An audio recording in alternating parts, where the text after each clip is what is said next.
festoon lighting. I've seen this popping up every so often on eBay, and I decided, well, let's take a look at the quality of it. I ended up buying this from Amazon, and the cost was about £37. That was with a 15 lamp string that is extendable and with 15 lamps supplied. So the difference between this and standard festoon is that the type you normally see for Christmas lighting is normally rubber cable. This is ruggedized black PVC. It rates it for outdoors, but I'm not sure I would, well, let's turn them on, by the way.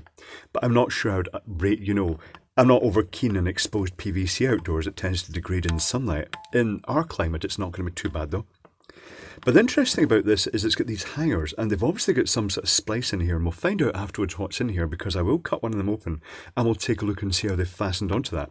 But then they've got two cores coming down going into the lamp holder, and if you look in the back of the lamp holder, it's just the usual. It's got the copper ring in there and then the contact at the back. And if you wonder why I'm just poking my finger in here, it's because this is 12 volts. And the reason it's 12 volts is because you can get these lamps separately as 12 volt lamps. The ones it came with look the same. Let me just grab it out here. It came with a rack of the lamps. They look pretty much the same, but these ones are rated for 230 volts, 2 watts.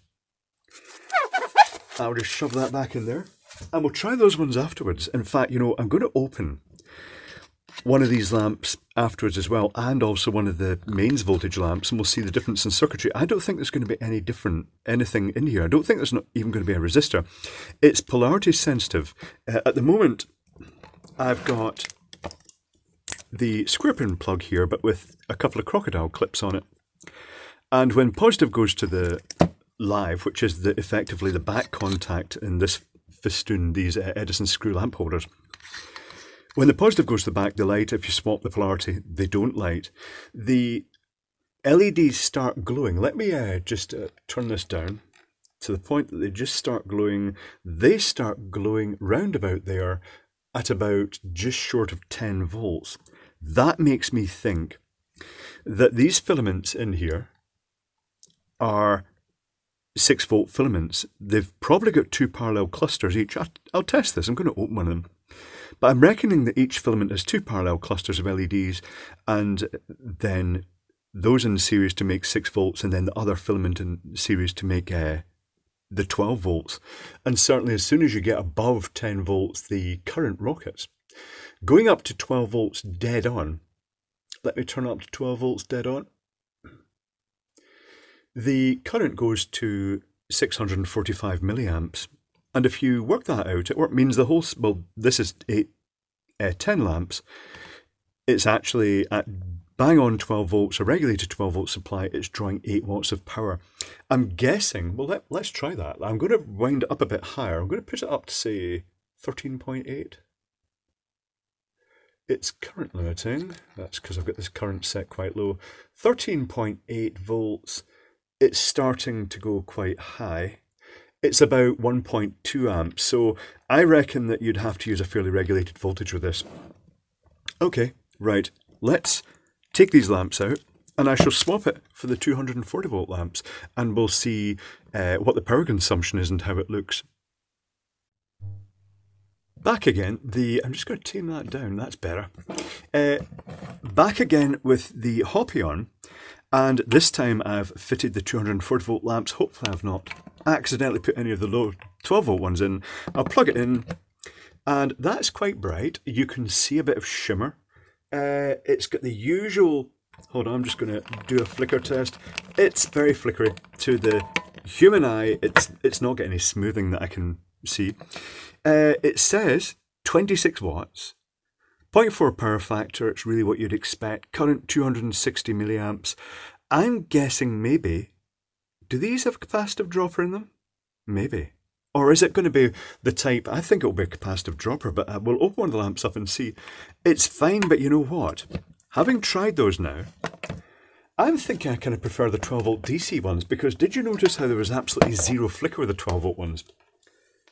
The reason there was no flicker with the 12 volt ones is because it was smooth DC. So one end of the festoon has a waterproof connector on it. And one of the things I noticed that it will go straight very quickly. It goes straight to one of the first lamp. One of the things I noticed, some of the sets being sold online pretty much just had the plug on the end of this, which meant that you had a square pin plug within about a foot or so of the end, about 300 millimeters of the end of the cable. The whole point of that is that these are actually designed to be extended, so you don't want a big gap between the two sections. So they are. It'll end in a short cable, and it starts a short cable, but you've got an optional short lead here that you can get extendable leads that you can add on to that. So the other end, and this is where I'm just going to lop an end off. The other end has a cap in it, which is basically they've taken a connector, the look of it, with nothing in it. They've just taken a bare connector and molded it with solid plastic, and then when this screws on, it caps the end off. So I'm going to cut one of these off now, these sockets, and I'm going to Dremel it open, and we'll take a look both inside the lamp holder and inside the connection, this bit where it actually goes down to the lamp holder, to see how they've spliced into the cable. And I'll also open one of the 240 volt lamps, and I'll open one of the 12 volt lamps, and we'll take a look at the circuitry inside. Do you think that's broke enough? Because I have completely destroyed it, but the knowledge it has imparted is very, very interesting. It's a clever design. It's a very good design. It earns lots of points. Let's start with the construction of the lamp holder. The lamp holder is completely potted in plastic. The whole injection molding is the whole story here. Now, I'm used to traditional flat rubber cable with the lamp holders that get pressed on. When they get pressed on, metal spikes actually, if you get the two wires running inside the insulation, metal spikes pierce them, and then it relies on the pressure of the two parts clamping together with a punch mechanism to really clip them together to make it waterproof. And a good example of that would be Lumisphere. Lumisphere lights are super reliable. It's a 12 volt system that it uses little halogen lamps and laterally LED lamps, and the stuff Nile Man went for decades. It was amazing, super robust. This stuff takes a different approach. It's using a plastic. This is why they couldn't really use rubber here, because the plastic is quite an important part of the injection molding process. So what they do here is they've got this housing, and the cable passes through it. And you know what, I'll draw it. That's the best bet. I shall draw this for you. I shall bring in the notepad and doodle it down. And I shall blow the dust, the black plastic dust, off my recording device screen, because it's everywhere. So there's a plastic insert they start off with, which looks like this. It's a fairly solid plastic channel, and it comes down like this, like a pair of underpants actually. And the cable, there's a separator here, that's for a good reason. The cable comes through, and the cable ends not far into that, but it doesn't get broken. They just remove the outer sheath off the cable. So at that point, it's the is there any left? There's not any left, so I can't really show you that. But the round cable that was going between the lights gets parted out, and you end up with one strand comes like that, and the other strand comes like that, the brown and the blue strands in this case. And they go through, but they don't get broken. They do, however, get stripped. One bit gets stripped about here, one bit gets stripped here. The other cable comes in here, and it's that strange sort of heavy, really thick insulation 2-core cable. Ribbed on one side. The ribbing is quite important. The ribbing will show which connection it's going to. So the unribbed side in this instance is going to live, and the ribbed is going to neutral. Okay, but that cable comes in, and one side folds up that way, and it gets stripped and laid across the top of that cable, and then this crimp gets put around it, and the crimp is looking from the side. It's a little brass crimp that curls like that, round one cable, round the other, and it is super tight. I had really struggled to get that crimp off. Here it is here, little brass crimp. So that's crimped round, and then the other cable is taken that way, and it's crimped round as well. So it's bared, laid across the other bared cable, and then it's crimped as well. A lot of work in this. Then the other side, this plastic housing is clipped on, and then the whole lot is injection molded, and there is a hole in the other side where it looks as though they've actually injected it in here. Maybe that's also why the separator's here, not just to fan the cables out, but to allow the plastic to flow in. But that has been put in a mould, which has allowed the plastic to flow not just into there, but round the outside like that. And also at the same time, it has moulded in that little loop at the top as well for hanging it. So the plastic gets squirted in, it surrounds all these wires and connections, completely fills it. It was really hard to get into. And then it comes round the outside and you end up with a very tough plastic connection moulded on with the tail of wires coming out of it. The tail comes down and it goes into the top of the lamp holder.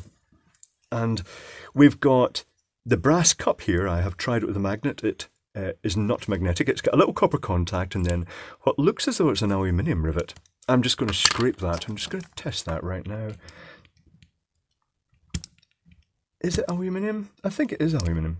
Sure about the combination of aluminium and brass, but anyway, it's got a rivet that goes in through this springy contact in the bottom here. Can you see that? I'm just going to zoom down just a little bit. So it's got that little contact that is then folded over once that's been riveted in. That's what the back of the lamp makes a connection with. And there's a fiberglass disc in here, like circuit board material, and there's another one on the other side. One of the wires gets terminated with a crimp and a rivet onto here. Well, that's the rivet coming through from the other side is then pressed to and indent it and hold it, everything together. But the other connection just seems to go between this layer of the fiberglass ring and the housing. The thing is then completely injection molded in plastic again. So I initially, when I saw this, I thought, couldn't water go down there? Is it hollow inside? Is that just going to pull out? No way. It really is completely molded in. It all becomes one mass of plastic, and this flexible, resilient plastic. So that's very good. It's an extremely interesting design. The lamps, the low voltage lamp, has a resistor. It's got a 10 ohm resistor, and I've measured the voltage. These are 6 volt filaments, as I guess. So half the LEDs in the first section of the filament will be in parallel, and then it'll loop onto the next ones and they'll be in parallel. And you end up with effectively 4 parallel sets of LEDs with that 10 ohm resistance here. So it's going to be fairly voltage sensitive. I want to say that one of the things I like, I'm just going to zoom back out again here. One of the things I really like about the 12 volt version as opposed to the 240 volt version, it's low voltage.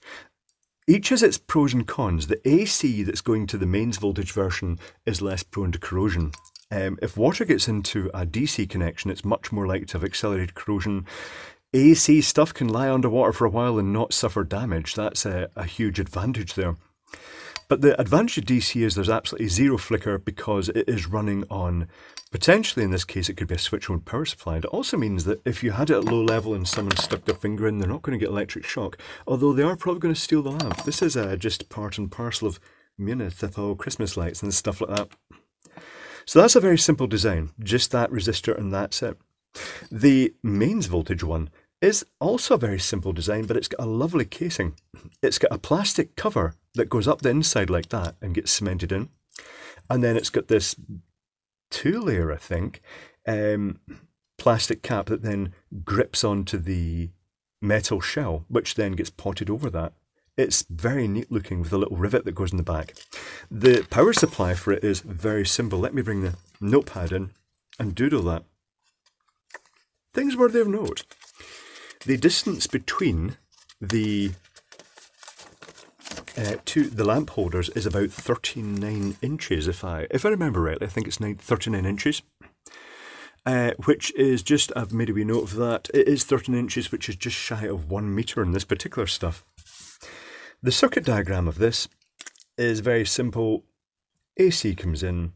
It's this classic capacitive dropper. In this case, it's very neat. It's almost sized to fit. It's a 270 nanofarad, 400 volt capacitor, and it's got a 300 and just a 300k surface mount resistor just tucked under it. You can't even see it. It is tucked under here.